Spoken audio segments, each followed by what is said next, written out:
Buenos días, buenas tardes o buenas noches, dependiendo del horario en el que se encuentren viendo este video. Soy su profesor Grevin Alfaro. Yo me voy a introducir en estos videos de Primera Ley de Termodinámica, capítulo 19. Como parte de los profesores que dan la parte de teoría en la Cátedra de Física General 2 con estos videos. Antes de empezar,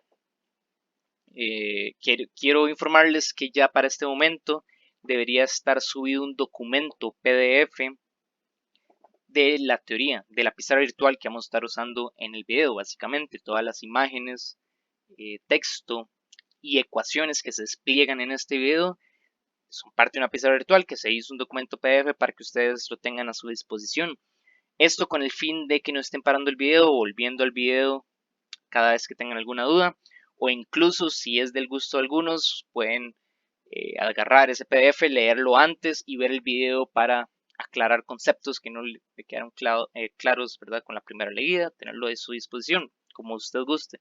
La intención es simplemente aumentar, ¿verdad?, las maneras posibles del proceso de aprendizaje. Entonces, si a uno les sirve más leerlo antes y después pasar por el video, pues bien, si no pueden optar por la otra opción para que tengan más formas.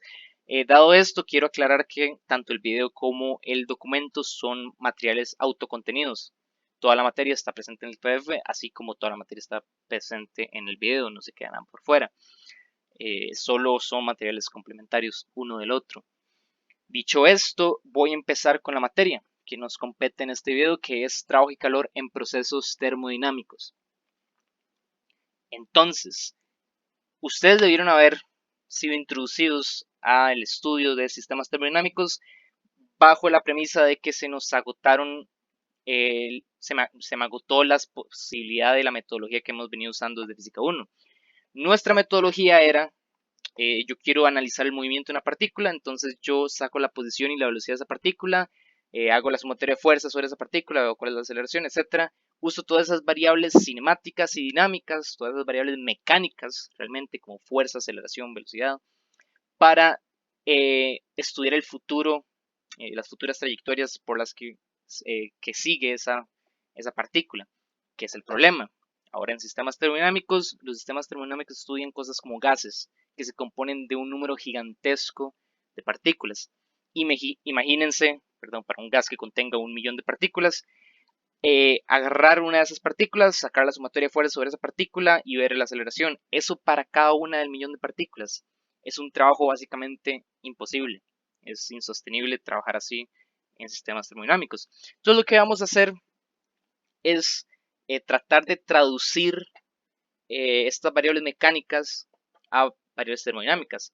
Van a ver en capítulos posteriores que de hecho yo puedo simplificar el estudio de sistemas termodinámicos, que es lo que vamos a hacer, promediando las velocidades, las fuerzas de todas las partículas que conforman el gas, y de ese promedio me salen las variables termodinámicas. Eso lo van a ver más claramente en el capítulo 20. Por ahora, mi intención es decir, ¿verdad? Estos valores promedios me dejan variables como la presión, temperatura y volumen. Entonces, yo para estudiar el gas como un todo y no tener que recurrir a estudiar cada molécula del gas, yo puedo sacar la presión, el volumen y la temperatura del gas como un todo, en lugar de trabajar con las variables mecánicas que habíamos visto antes, como velocidad, aceleración, etcétera, y fuerza. Entonces, lo que quiero hacer con esta sección, ¿verdad?, es decir, una de las variables, ¿verdad?, que se queda con nosotros y no se va, que es a la que estamos acostumbrados, es el trabajo. Es una variable mecánica que sigue entrando en juego en los sistemas termodinámicos. ¿Cómo?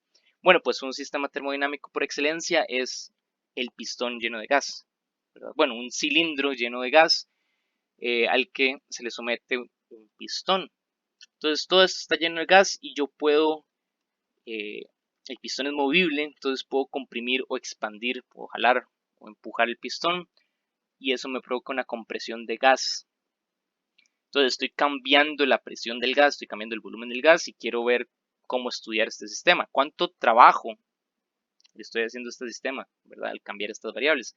¿Por qué sé que le estoy haciendo trabajo? Pues porque el pistón hace una fuerza sobre el gas, como podemos ver con esta línea que estoy señalando en rojo.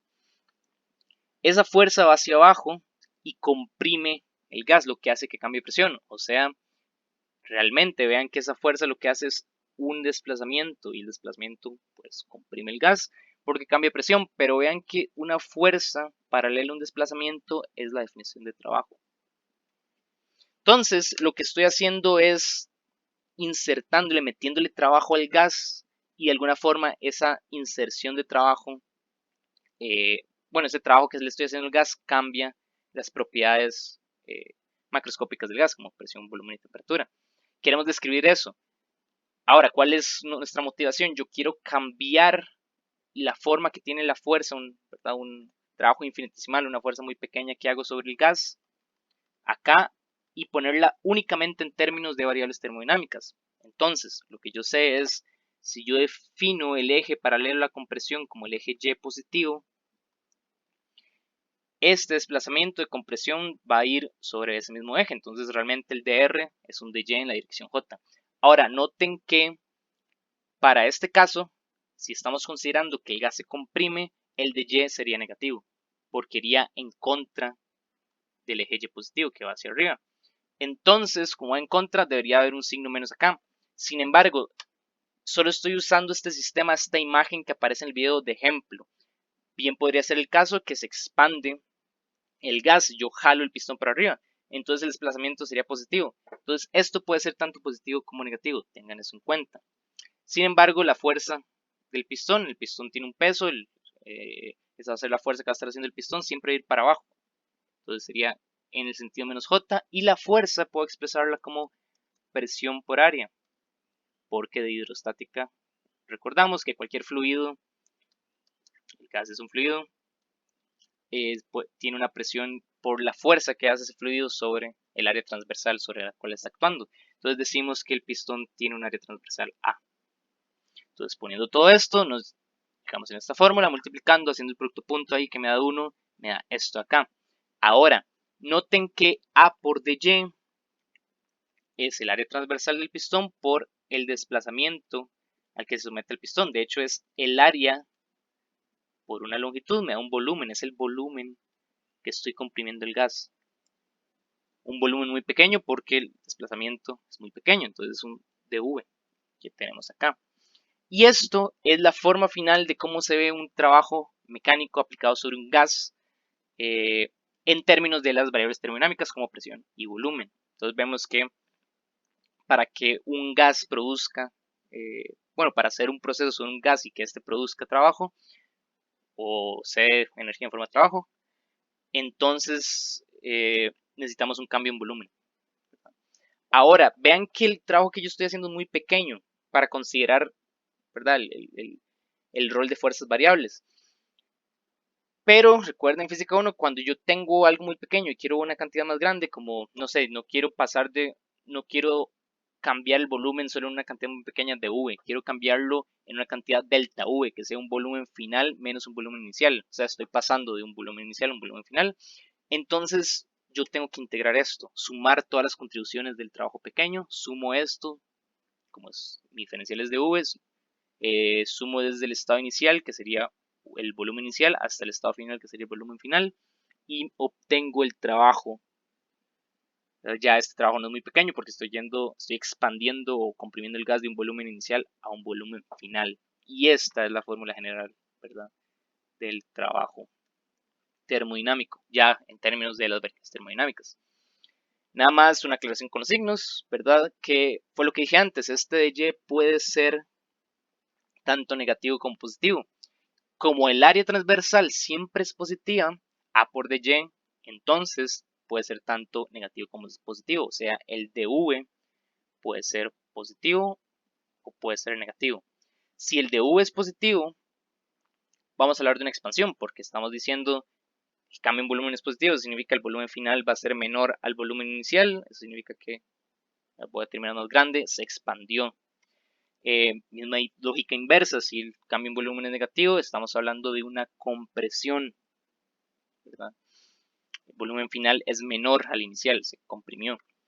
De la misma manera, ¿verdad? Les pongo ahí que obviamente si no hay un cambio en volumen, no hay trabajo. No cambia el volumen, no hay un dv, no pasa un volumen inicial a un volumen final, el volumen se mantiene constante. el trabajo es 0. Entonces, antes de seguir hablando del trabajo, ¿verdad?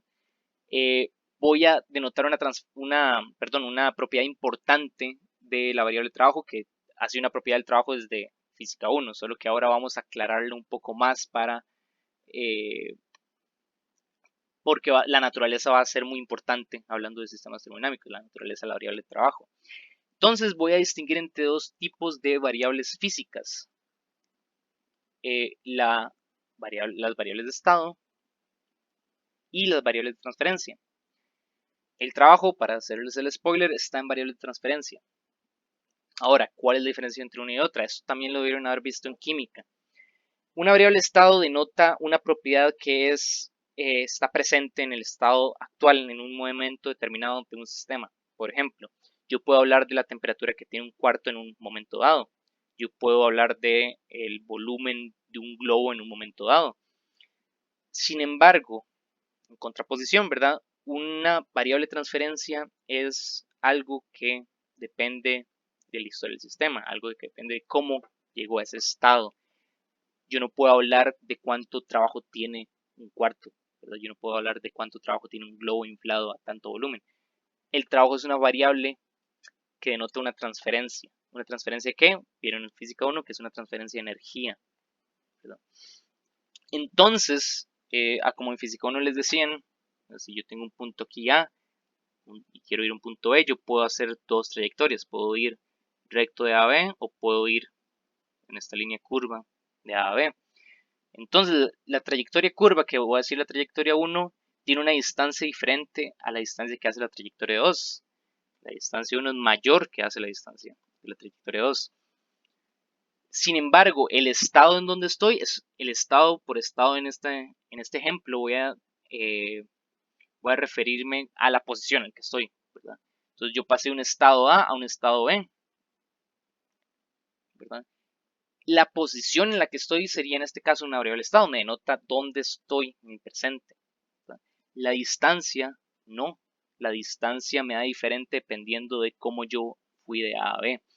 Entonces, eso es lo que significa depender de la historia, ¿verdad? Las variables de transferencia dependen de cómo llegaron de un punto A a un punto B, y las variables que me describen me dan las características de las propiedades instantáneas del estado A y el estado B, son variables de estado, como la temperatura, el volumen y la presión. Yo puedo hablar de que un gas tiene una presión en cierto instante, una temperatura en cierto instante y un volumen en cierto instante. No tiene sentido, en contraposición, que un gas tenga un calor. ¿Eso qué significa? El calor solo es una forma de transferencia de energía. Lo que realmente contiene el gas, ¿verdad? Lo que realmente es una propiedad de estado del gas es la energía. La forma en que, cómo se transfiere la energía no es una propiedad del gas.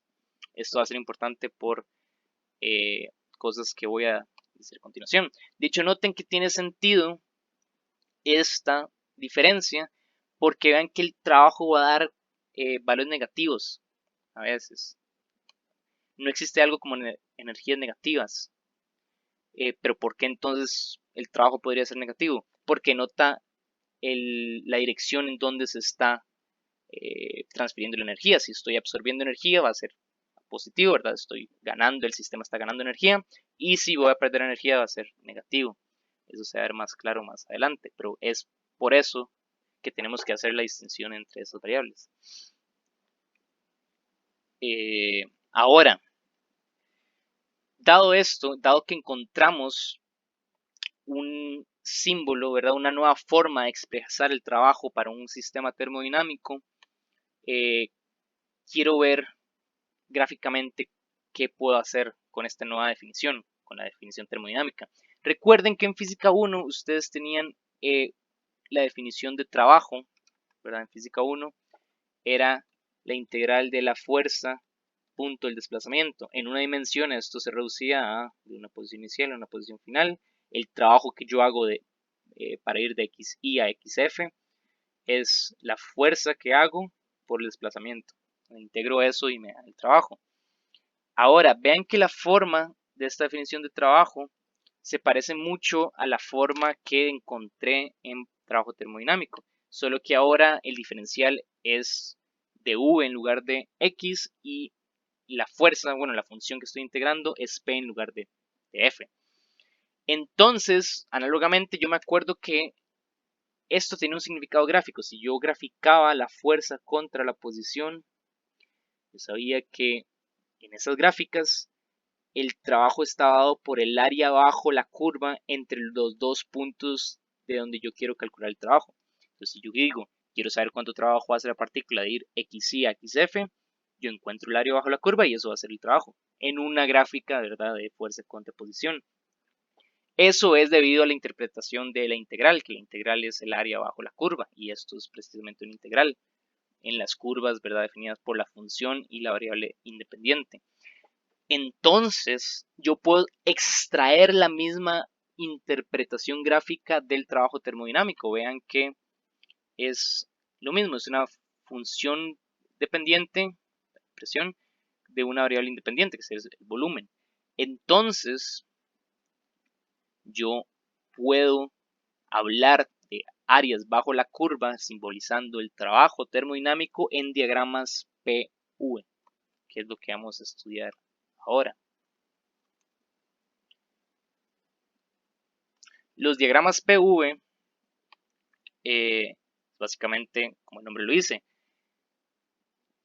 graficar los estados de un gas en una gráfica P contra V. Entonces, la diferencia, ¿verdad?, es que cada punto en estos diagramas va a ser un estado de un gas. Entonces, este punto rojo que estoy señalando acá va a tener un volumen y una presión asignadas. Si quiero pasar a este punto F que estoy señalando acá, tengo que pasar por una serie de procesos que me lo lleven a un estado nuevo, con una presión y un volumen distintos.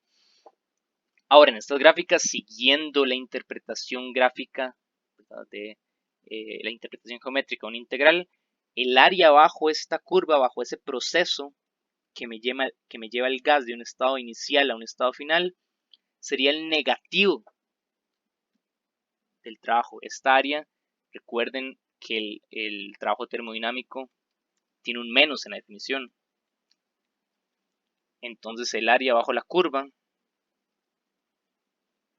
sería igual al negativo del trabajo, ¿verdad?, porque la interpretación gráfica en integral de solo esto, este menos está por fuera, entonces tengo que tomarlo en cuenta, ¿verdad?, cuando hago la analogía.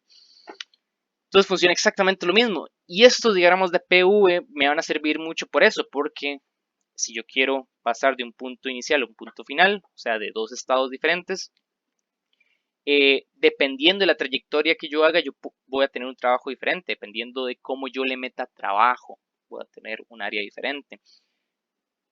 Entonces, yo puedo dibujar estas áreas en estas gráficas, ¿verdad? Si, un segundo para borrar esto nada más, ¿verdad? Podemos ver que, de hecho, aquí se evidencia con bastante facilidad la diferencia entre una variable de estado y una variable de transferencia. Por eso hice la aclaración antes. Vean que yo puedo pasar de un estado inicial a un estado final. Este estado final tiene una presión y un volumen bien definidos porque son propiedades de estado por diferentes procesos termodinámicos. Yo puedo ir a esta línea recta para arriba, puedo ir arriba primero y después a la izquierda, o puedo ir con esta curva del estado inicial y final. Vean que todos tienen distintos áreas bajo la curva, o sea, todos tienen distintos trabajos, o sea, el trabajo depende del camino que yo escoja entre el punto inicial al punto final, o sea, el trabajo claramente es una propiedad de trayectoria, una variable de transferencia, porque va a variar dependiendo de la historia, ¿verdad?, de cómo yo llegué al punto inicial y al punto final. Sin embargo, en cada una de estas gráficas, claramente este punto es el mismo que este, porque son variables de estado. Entonces,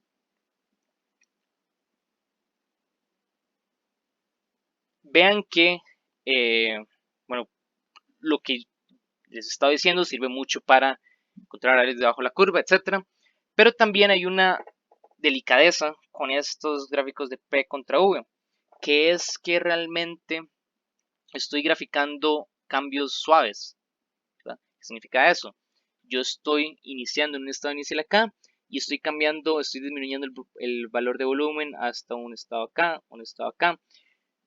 Realmente en la vida real, cuando yo cambio el volumen de cierto gas, yo puedo hacerlo de una manera abrupta y puedo pasar de un volumen, no sé, que hace aquí sea 35 litros a un volumen acá que sea de 28 litros y nada más cambié el volumen casi que instantáneamente. Entonces no habrían estados intermedios acá porque pasé el gas de un punto inicial a un punto final de una manera abrupta. Entonces yo no podría dibujar eso en un diagrama P contra V. De hecho, si tratamos de dibujar eso, un proceso abrupto, me quedaría algo como esto, ¿verdad? Quedaría un montón de líneas no bien definidas en donde el estadio intermedio por los cuales pasó el gas no está claro. Eso es porque los procesos realmente son irreversibles. Vamos a hablar más de irreversibilidad en capítulos posteriores. Ahora solo lo menciono para que se den cuenta que estoy asumiendo, estoy suponiendo que todos los procesos que vamos a estudiar por los que vamos a hacer pasar un gas son procesos cuasi estáticos. ¿Verdad? Un proceso cuasi estático lo hace reversible. ¿Verdad? El concepto de reversible y irreversible lo vamos a ver con más detalle en capítulos posteriores. Pero un proceso cuasi estático, ¿verdad? Es un proceso reversible, lo único que hace es decir, ok, yo voy a pasar a un gas por varios procesos, pero esos procesos van a permanecer, van a hacer que el gas permanezca básicamente siempre en equilibrio. Entonces eso significa, yo estoy en este punto negro, hago un proceso termodinámico que me cambia el volumen y la presión del gas, pero por una cantidad muy pequeña, para que esté casi al lado y se mantenga casi que en el equilibrio. Entonces yo cambio eso otra vez por otra cantidad más pequeña, por otra cantidad otra vez pequeña, por otra cantidad pequeña, y cuando me doy cuenta, la sumo un montón de pequeñas, ya llego a otro estado. ¿Verdad? Eso es el proceso análogo, ¿verdad? Lo que estoy haciendo ahí es integrar, estoy sumando muchos diferenciales hasta llegar a un nuevo estado. Y con esos diferenciales son tan pequeños que digo que se mantiene básicamente en el equilibrio. Y eso se hace en la vida real haciendo el movimiento, ¿verdad? En que comprimo el pistón, lo expando lo más lento posible. Por eso se llaman cuasi estáticos, casi que permanece estático. Entonces, vamos a ver, ¿verdad? En su momento que esto no está pegado a la realidad. Los procesos naturales que ocurren no siempre son cuasi estáticos, nunca son cuasi estáticos, realmente. Siempre comprimimos un gas y lo hacemos de una manera abrupta. Entonces, recuerden que esto es un modelo. Vamos a describir, ¿verdad?, la evolución de gases como si estuvieran, como si los pudiéramos seguir en un diagrama PV, como si pudiéramos rastrearlos y dibujarlos en un diagrama PV. Entonces, nada más tengan ese cuidado de no confundir, ¿verdad?, los modelos que estamos usando con la realidad. Sin embargo, los modelos que usamos dan muy buenos resultados, ¿verdad?, experimentalmente. A los fenómenos que queremos descubrir. Ahora, sin más, ¿verdad?, ya que entendemos bien cómo se ve el trabajo en procesos termodinámicos, cómo puedo estudiar la evolución de un gas y yo lo paso por varios procesos, yo lo comprimo, lo estiro, puedo analizar todo eso en un diagrama PV siguiendo paso a paso cómo está cambiando el estado instantáneo de un gas a lo largo del tiempo. Entonces yo me voy a preocupar de todas las interacciones del gas con el entorno. ¿Verdad? Recuerden que estamos trabajando, nuestro sistema va a ser un gas, el entorno es el pistón. Entonces, un pistón le está haciendo fuerza al gas, le está metiendo trabajo, eso significa que le está transfiriendo energía, o sea que hay una transferencia de energía. Quiero ver qué provoca esa transferencia de energía. Entonces, la parte que sigue, vamos a hablar de primera ley de la termodinámica, que realmente es la ley de conservación de la energía que ustedes vieron en Física 1 aplicado a sistemas termodinámicos, ¿verdad? Entonces, lo que voy a estar hablando es de esta ecuación que sale en el survey, ¿verdad? Esta ecuación que ustedes ven acá, creo que es la ecuación 8.2, algo así, el survey de conservación de energía. Entonces me voy a dar cuenta que si dejo únicamente los términos matemáticos que me describen un sistema termodinámico, pues esa va a ser la ecuación de conservación de energía para sistemas termodinámicos y, de hecho, esa no es más ni menos que la primera ley de la termodinámica. Entonces, este video lo dejo hasta acá y continuamos al siguiente. Muchas gracias por su atención y espero que todos se encuentren bien.